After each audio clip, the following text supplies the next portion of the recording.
السلام علیکم. آپ کی اپنی انوشی آپ کے ساتھ ہے اپنی آج کی ویڈیو میں. میں امید کرتی ہوں کہ آپ سب بالکل خیریت سے ہوں گے اور میں دعا کرتی ہوں کہ آپ سب جہاں رہیں خوش رہیں, شاد و آباد رہیں, ہنستے مسکراتے رہیں. میں آپ کو سنا رہی ہوں ایڈوکیٹ مرزا امجد بیگ کی ایک قتل کیس رودات جس کا نام ہے غربہ مسکین. تو چلیں شروع کرتے ہیں. کیا وہ سائرہ سے شادی کرنا چاہتا تھا؟ میں نے پوچھا. کچھ بھی نہیں چاہتا تھا کمینہ, ساجدہ بیگم نے کہا. جب اس نے اس کے رشتے پر اعتراض کیا تو میں نے اسے الگ بٹھا کر پوچھا کہ وہ کیا چاہتا ہے. اگر وہ سائرہ سے شادی کرنا چاہتا ہے تو اپنی ماں کو ہمارے گھر بھیجے. مگر وہ الٹی سیدھی باتیں بنانے لگا. کہنے لگا منیر علی اچھا آدمی نہیں ہے. اگر سائرہ کی اس سے شادی ہو گئی تو وہ زندگی بھر پچھتائے گی. جب ہم اپنا فیصلہ تبدیل کرنے پر راضی نہ ہوئے تو وہ دھمکیوں پر اتر آیا اور ہمیں بدنام کرنے والی باتیں کرنے لگا. کس قسم کی دھمکیاں دیتا تھا؟ میں نے پوچھا. کہتا تھا کہ اگر ہم نے سائرہ کی منیر علی کے ساتھ شادی کی تو انجام اچھا نہیں ہوگا. میں نے یاد کرتے ہوئے کہا. پولیس رپورٹ کے مطابق واردات 15 جولائی کو عمل میں آئی تھی.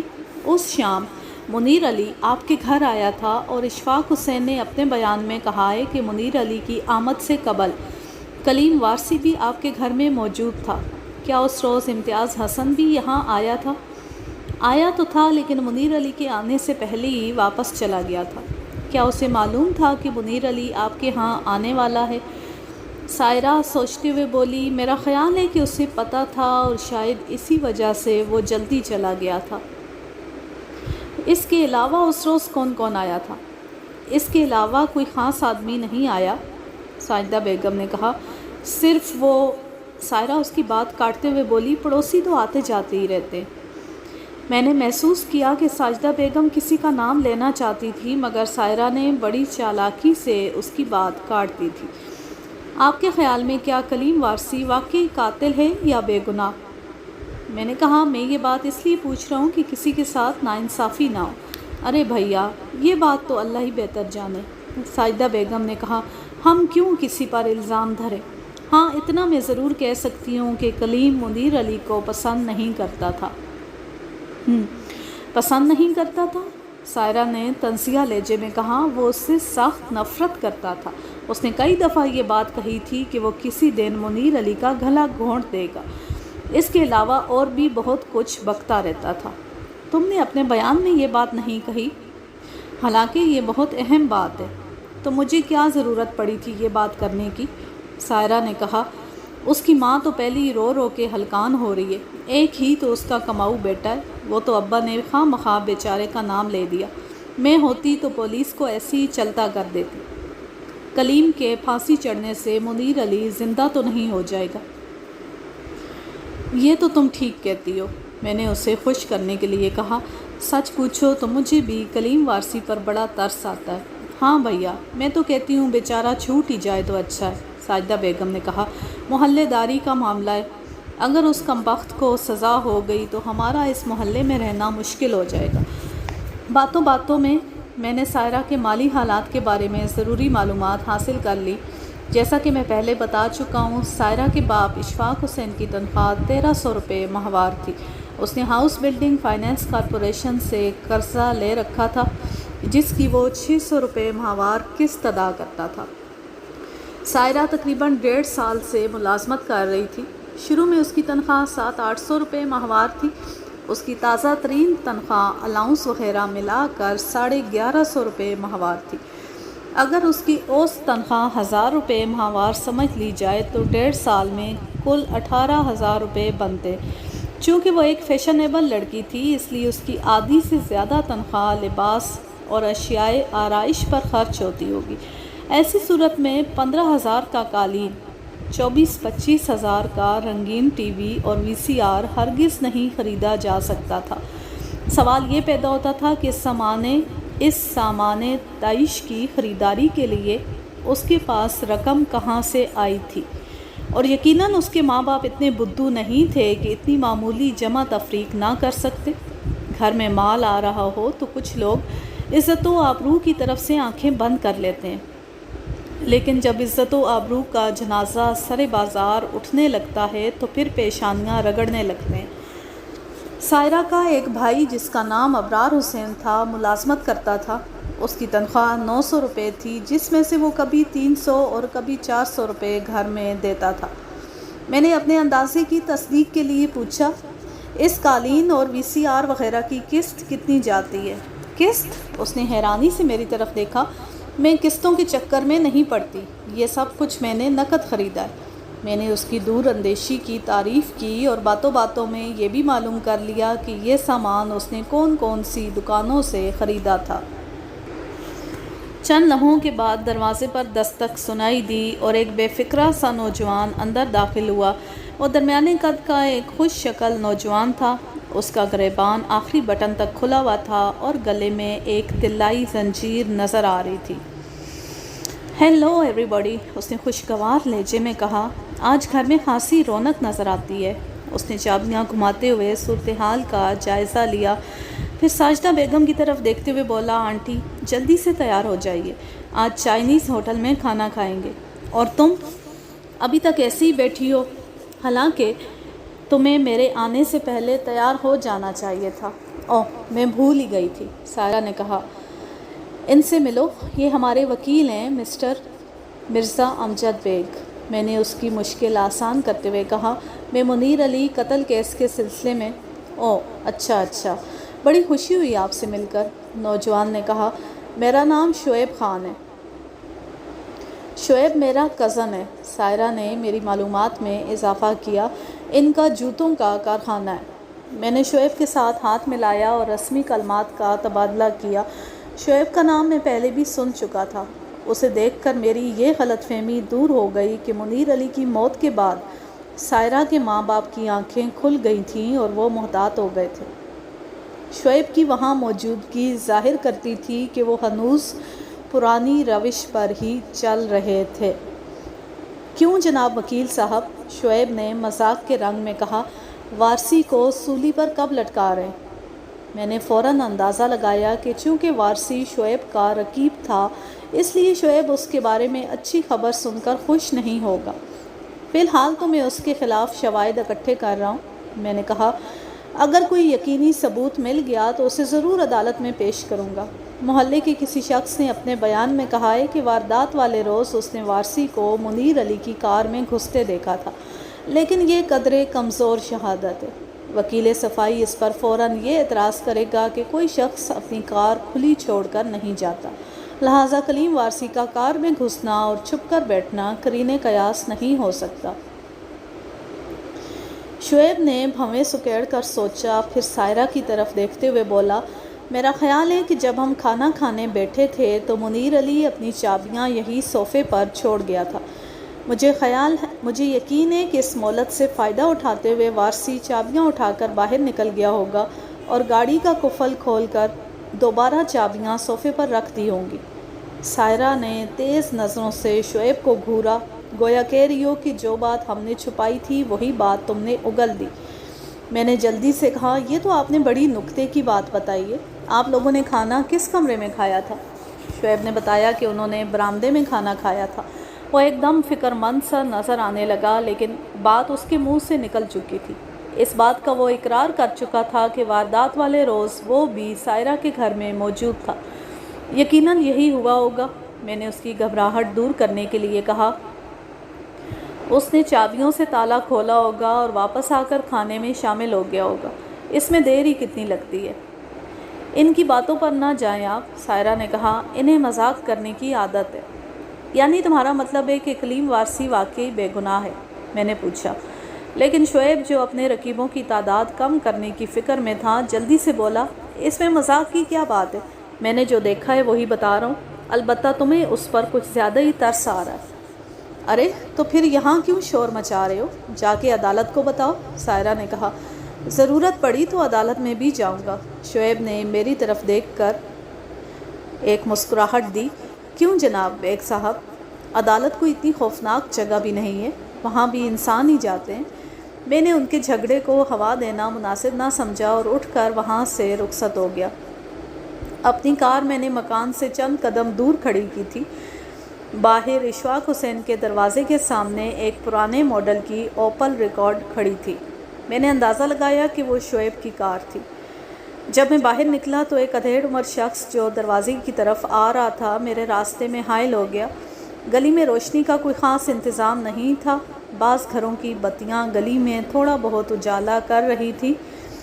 ادھیڑ عمر شخص میرا جائزہ لیتے ہوئے بولا، آپ اس دروازے سے باہر نکلے؟ جی ہاں، میں اسی دروازے سے نکلا ہوں۔ میں نے کہا، کیا آپ اشفاق حسین ہیں؟ ہاں، میں اشفاق حسین ہوں۔ کیا آپ مجھ سے ملنے آئے تھے؟ میرا نام مرزا امجد بیگ ہے۔ میں نے اپنا تعارف کرایا۔ مجھے مقتول منیر علی کے ورثاء نے اپنا وکیل مقرر کیا ہے۔ چونکہ آپ لوگ اس کیس میں گواہ کی حیثیت سے شامل ہیں، اس لیے آپ کی قانونی مدد کے لیے میں یہاں آیا تھا۔ میں نے جیب سے اپنا کارڈ نکال کر اسے دیا۔ یہ میرا کارڈ رکھ لیں اور گواہی سے ایک آدھ روز پہلے مجھ سے مل لیں۔ آپ کی بیٹی اور بھانجے سے میں نے بات کر لی ہے۔ مجھے معلوم تھا کہ شعیب کا اس سے کوئی رشتہ نہیں تھا، تاہم میں نے اس کا تاثر معلوم کرنے کے لیے یہ رشتہ جوڑا تھا۔ میرا بھانجا؟ آپ کس بھانجے کی بات کر رہے ہیں؟ غالباً اس نے اپنا نام شعیب خان بتایا ہے، میں نے انجان بنتے ہوئے کہا۔ اس سے مجھے کافی مفید باتیں معلوم ہوئی ہیں۔ اس کا بھی یہی خیال ہے کہ منیر علی کو وارسی نے قتل کیا ہے۔ اچھا، اس نے آنکھیں پھیلائیں۔ اور کس کا یہ خیال ہے کہ منیر علی کو وارسی نے قتل کیا ہے؟ پولیس کا اور آپ کی بیٹی کا اور شاید آپ کا بھی، میں نے کہا۔ شعیب نے مجھے بڑے پتے کی بات بتائی ہے۔ اس کا خیال ہے کہ وارسی نے موقع پا کر منیر علی کی چابیاں اٹھا لی تھیں اور کار کا لاک کھول کر چابیاں واپس صوفے پر رکھ دی تھیں۔ اس کے بعد وہ پچھلی سیٹ کے نیچے جا چھپا تھا۔ یعنی شعیب نے یہ اقرار کیا ہے کہ وہ واردات والے روز ہمارے گھر میں موجود تھا۔ ہاں، اس نے یہی کہا ہے۔ اس نے یہ بھی کہا ہے کہ وہ عدالت میں جا کر اس بات کی گواہی دے سکتا ہے۔ اس نے نیم تاریکی میں میرے کارڈ پر نظر ڈالی، پھر بولا، میں کسی روز آپ کے دفتر آؤں گا، اور سلام کر کے اپنے دروازے کی طرف بڑھ گیا۔ میں اپنی کار کے قریب گیا اور جیب سے چابیاں نکال کر دروازہ کھولنے کا ارادہ کیا۔ کیوں صاحب، ملاقات ہو گئی اشفاق حسین سے؟ کسی نے عقب سے کہا۔ میں نے گھوم کر دیکھا تو اپنے پیچھے ایک بارش شخص کو کھڑا پایا۔ مجھے یاد آیا کہ میں نے اس شخص سے اشفاق حسین کے گھر کا پتہ پوچھا تھا۔ جی ہاں، ملاقات ہو گئی، میں نے کہا، شکریہ۔ اس نے محتاط انداز میں کہا، آپ غالباً پہلی مرتبہ اس علاقے میں آئے۔ اس کے لہجے میں کوئی خاص بات تھی، جیسے وہ مجھے کسی خطرے سے آگاہ کرنا چاہتا ہو، لیکن بات کرتے ہوئے جھجک رہا ہو۔ میں نے کہا، علاقے میں تو پہلی مرتبہ نہیں آیا، البتہ اشفاق حسین کے گھر میں پہلی مرتبہ آیا ہوں۔ پھر میں نے ادھر ادھر دیکھا اور رازدارانہ لہجے میں پوچھا، یہ کیسے لوگ ہیں؟ اس کے لیے اتنی سی حوصلہ افزائی کافی تھی۔ بولا، کیا آپ کو کچھ نہیں پتہ ہوتا تو آپ سے کیوں پوچھتا؟ نیا سلسلہ ہے۔ ارے صاحب، بے حیائی کی انتہا ہو چکی ہے۔ وہ شخص خاصا بھرا ہوا معلوم ہوتا تھا۔ گھر کیا ہے، فحاشی کا اڈا بنا ہوا ہے۔ ایک کار والا آتا ہے، ایک جاتا ہے۔ آپ چونکہ رشتے کے سلسلے میں یہاں آئے ہیں، اس لیے آپ کو خبردار کر رہا ہوں۔ ہم بھی بہو بیٹیوں والے ہیں، مگر کیا مجال جو کوئی اجنبی ہمارے گھر میں قدم رکھے، وہ بھی آپ جیسا شریف النفس نوجوان تھا۔ جب اس نے شادی کی بات کی تو انہوں نے اسے قتل کروا دیا۔ قتل؟ یعنی جان سے مروا دیا؟ میں نے حیرت کا اظہار کیا۔ اس کی خبر تو سارے اخباروں میں چھپی تھی۔ منیر علی اس کا نام تھا، کسی فرم میں چیف انجینئر تھا۔ اس سے یہ غلطی ہوئی کہ اس نے شادی پر اصرار شروع کر دیا۔ ارے صاحب، جس شخص نے بیٹی کو کمائی کا ذریعہ بنا رکھا ہو، وہ اس کی شادی کیسے کر سکتا ہے؟ جب انہوں نے شادی سے انکار کر دیا تو منیر علی نے اپنے پیسوں کی واپسی کا مطالبہ کر دیا۔ اس پر انہوں نے اسے قتل کروا دیا۔ میرا خیال ہے کہ میں نے خبر پڑھی تھی، میں نے کہا۔ قاتل تو غالباً پکڑا گیا تھا۔ جو شخص پکڑا گیا ہے وہ قاتل نہیں ہے، وہ اسی محلے کا رہنے والا ہے، کلیم وارسی اس کا نام ہے۔ اس سے بھی ان لوگوں نے شادی کا جھانسا دے رکھا تھا۔ بیچارہ اپنی آدھی تنخواہ ان پر خرچ کر ڈالتا تھا۔ تو پھر آپ کے خیال میں قاتل کون ہے؟ میں نے پوچھا۔ قاتل دو آدمی ہو سکتے ہیں، اس نے جواب دیا۔ ایک تو اس کار کا مالک ہو سکتا ہے، یہ اس روز بھی یہاں موجود تھا جس روز منیر علی کا قتل ہوا تھا۔ میں نے خود اس کی کار یہاں کھڑی دیکھی تھی۔ یہ سامنے شفیق صاحب رہتے ہیں، ان کا کہنا ہے کہ انہوں نے واردات والی رات اس کار کے مالک کو منیر علی کے ساتھ جاتے دیکھا تھا۔ دوسرے روز قتل کی خبر چھپ گئی۔ محترم، آپ نے اپنا تعارف نہیں کرایا۔ میرا نام مظہر فاروقی ہے، میں اس مکان میں رہتا ہوں۔ فاروقی صاحب، میرا نام مرزا امجد بیگ ہے۔ چونکہ بات تعارف ہوئے بغیر شروع ہو گئی تھی، اس لیے میں آپ کو اپنے بارے میں کچھ نہیں بتا سکا۔ میں دراصل ایڈوکیٹ ہوں اور منیر علی کے قتل کیس میں وکیل استغاثہ ہوں۔ اگر آپ سمجھتے ہیں کہ کلیم وارثی بے گناہ ہے تو میری تھوڑی سی مدد کریں۔ میں سچائی کی تلاش میں یہاں آیا ہوں۔ اگر کچھ معتبر لوگ اس بات کی گواہی دینے والے مل جائیں کہ وقوعے والی رات انہوں نے شعیب کو منیر علی کی کار میں جاتے دیکھا تھا تو کلیم وارثی چھوٹ سکتا ہے۔ یہ جاننے کے بعد کہ میں منیر علی قتل کیس میں وکیل ہوں، وہ محتاط نظر آنے لگا۔ بات یہ ہے جناب کہ عدالتوں میں بہت خوار ہونا پڑتا ہے، اس نے کہا۔ معمولی سی گواہی کے لیے کئی پیشیوں پر حاضر ہونا پڑتا ہے، ہر پیشی پر پوری دہاڑی ضائع ہو جاتی ہے۔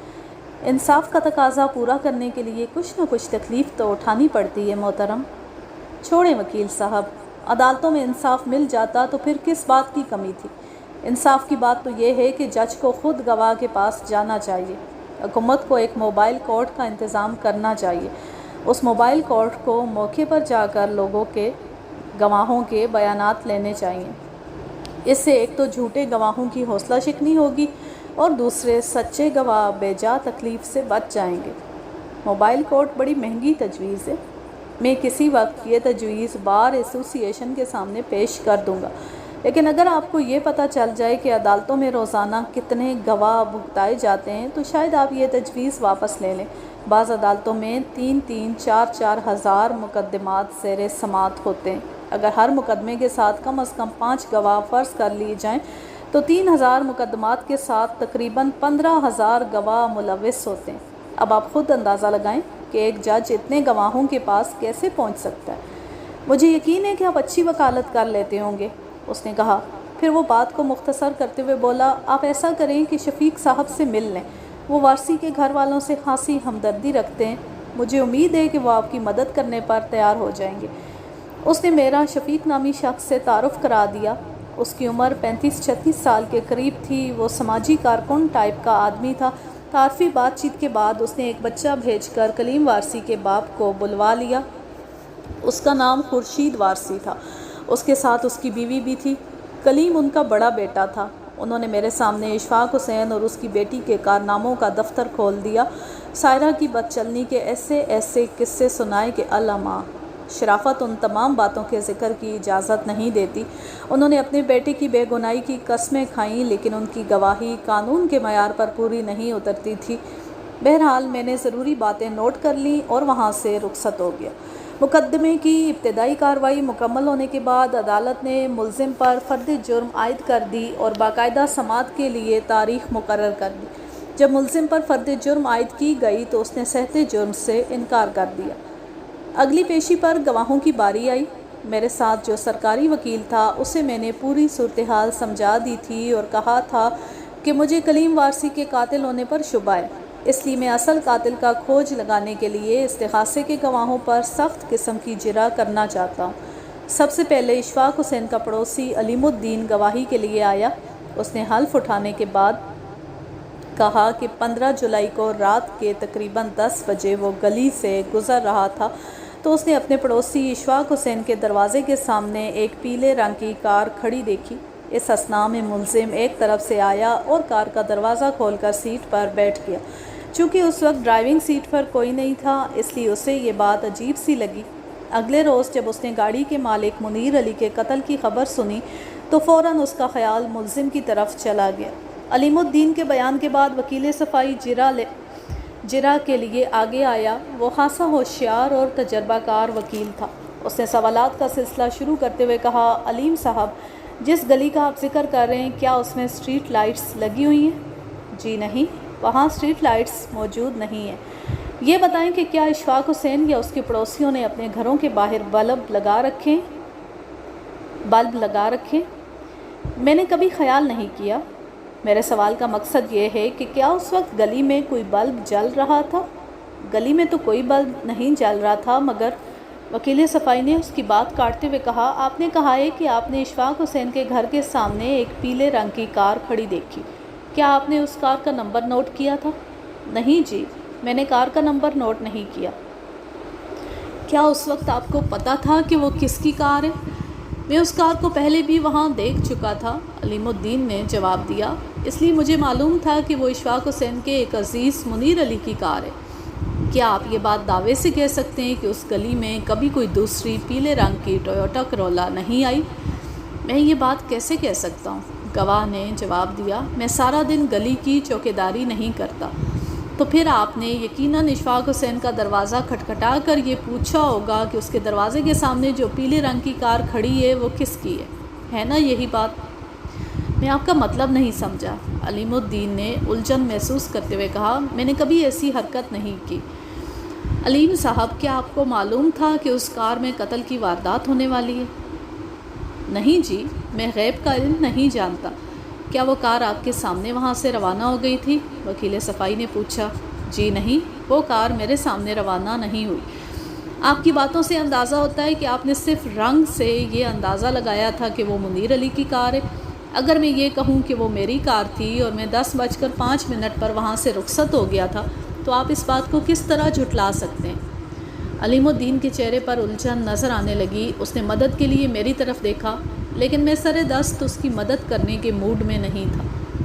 جناب، میں آپ سے بحث کرنے تو نہیں آیا، گواہ نے کہا۔ علیم صاحب، آپ کا بیان ہے کہ رات 10 بجے جب آپ نے ملزم کو ایک پیلے رنگ کی کار میں داخل ہوتے دیکھا تو اس وقت گلی میں کوئی بتی روشن نہیں تھی، یعنی گلی میں تاریکی تھی۔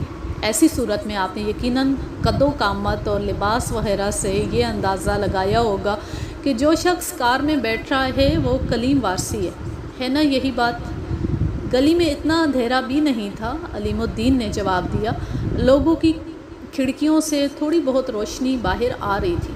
میں نے صرف قد اور لباس سے اندازہ نہیں لگایا تھا، ملزم کی شکل بھی دیکھی تھی۔ جج نے 2-3 مرتبہ میری طرف دیکھا، شاید اسے اس بات پر تعجب ہو رہا تھا کہ میں نے کسی بات پر اعتراض کیوں نہیں کیا۔ وکیل صفائی سوالات کا سلسلہ جاری رکھتے ہوئے بولا، علیم صاحب، آپ کا کہنا ہے کہ رات کے 10 بجے گلی میں سے گزرتے ہوئے آپ نے ایک شخص کو، جو بقول آپ کے ملزم کلیم وارثی تھا، ایک پیلے رنگ کی کار میں داخل ہوتے دیکھا جو اشفاق حسین کے دروازے کے سامنے کھڑی تھی۔ کیا آپ اس عدالت کو بتائیں گے کہ مذکورہ شخص کتنی دیر کے بعد کار سے نکل کر چلا گیا تھا؟ میں یہ بات نہیں جانتا، گواہ نے جواب دیا، کیونکہ میں رکے بغیر آگے بڑھ گیا تھا۔ کیا یہ ممکن نہیں کہ مذکورہ شخص کوئی چیز لینے یا رکھنے کے لیے گاڑی میں گھسا ہو اور 2-3 منٹ کے بعد نکل کر واپس چلا گیا ہو؟ گواہ خاصا پریشان نظر آنے لگا تھا۔ میں اس بارے میں کیا کہہ سکتا ہوں؟ میں نے امکان کے بارے میں سوال کیا ہے، کیا ایسا ہو سکتا ہے یا نہیں؟ وکیل صفائی نے کہا۔ گواہ نے سر کھجایا، ہو تو سکتا ہے۔ شکریہ، وکیل صفائی نے کہا، مجھے اور کچھ نہیں پوچھنا۔ دوسرے نمبر پر اشفاق حسین گواہوں کے کٹہرے میں آیا۔ اس نے بیان دیتے ہوئے کہا کہ 15 جولائی کو اس کا ہونے والا داماد منیر علی اس سے ملنے کے لیے آیا۔ وہ اپنی کار میں آیا تھا جو پیلے رنگ کی ٹویوٹا کرولا تھی۔ اس نے رات کا کھانا ان کے ساتھ کھایا تھا اور 10:15 یا 10:30 بجے واپس چلا گیا تھا۔ اس کا بیان ختم ہوا تو میں جج کی اجازت سے سوال کرنے کے لیے کھڑا ہوا۔ اشفاق صاحب، آپ نے پولیس کو جو بیان دیا ہے اس میں کہا ہے کہ اس روز چند مہمان اور بھی آپ کے گھر میں موجود تھے۔ میں نے کہا، ان میں کلیم وارثی بھی تھا۔ میں نے سنا ہے کہ کلیم وارثی کی شعیب کے ساتھ تلخ کلامی ہو گئی تھی جس پر وہ ناراض ہو کر وہاں سے چلا گیا تھا، کیا یہ صحیح ہے؟ اس سوال سے میں یہ بات ریکارڈ پر لانا چاہتا تھا کہ 15 جولائی کی رات شعیب خان بھی اشفاق حسین کے گھر میں موجود تھا۔ اشفاق حسین نے قدرے حیرانی سے کہا، میرے علم میں ایسی کوئی بات نہیں، ہم سب نے ایک ہی میز پر کھانا کھایا تھا، کلیم البتہ کچھ چپ چپ دکھائی دیتا تھا۔ گویا آپ کو یقین ہے کہ شعیب اور کلیم کا آپس میں جھگڑا نہیں ہوا تھا؟ جی ہاں، پورا یقین ہے، اشفاق حسین نے جواب دیا۔ ہاں، البتہ شعیب کی منیر علی کے ساتھ تھوڑی سی تلخ کلامی ہو گئی تھی، لیکن بعد میں یہ تلخی بھی دور ہو گئی تھی۔ دونوں نے ایک ہی میز پر بیٹھ کر کھانا کھایا تھا اور آپس میں ٹھیک ٹھاک باتیں کرتے رہے تھے۔ اشفاق صاحب کیا آپ بتا سکتے ہیں کہ شعیب کتنے بجے رخصت ہو گیا تھا؟ مجھے صحیح وقت تو یاد نہیں، میرا خیال ہے کہ وہ بھی 10:30 بجے تک رخصت ہو گیا تھا۔ اس وقت میرا تاثر یہ تھا کہ وہ اپنی عزت کے خیال سے جھوٹ بول رہا تھا، کیونکہ شفیق احمد نے مجھے بتایا تھا کہ اس نے تقریباً 12 بجے شعیب خان کی اوپل ریکارڈ گلی میں کھڑی ہوئی دیکھی تھی۔ اشفاق صاحب، آپ کی گلی کے بعض مکینوں نے شعیب کی کار رات کے 12 بجے تک گلی میں کھڑی دیکھی تھی۔ آپ ذرا سوچ کر میرے سوال کا جواب دیں۔ مجھے پتہ چلا تھا کہ شعیب کی گاڑی خراب ہو گئی تھی، اس لیے وہ ٹیکسی میں چلا گیا تھا۔ میں نے چند اور سوالات کیے اور اپنی سیٹ پر جا بیٹھا۔ آج کے لیے بس اتنا ہی، اب میں لیتی ہوں آپ سے اجازت۔ جا رہیں خوش رہیں، شاد و آباد رہیں، ہنستے مسکراتے رہیں۔ اللہ حافظ، اللہ نگہبان۔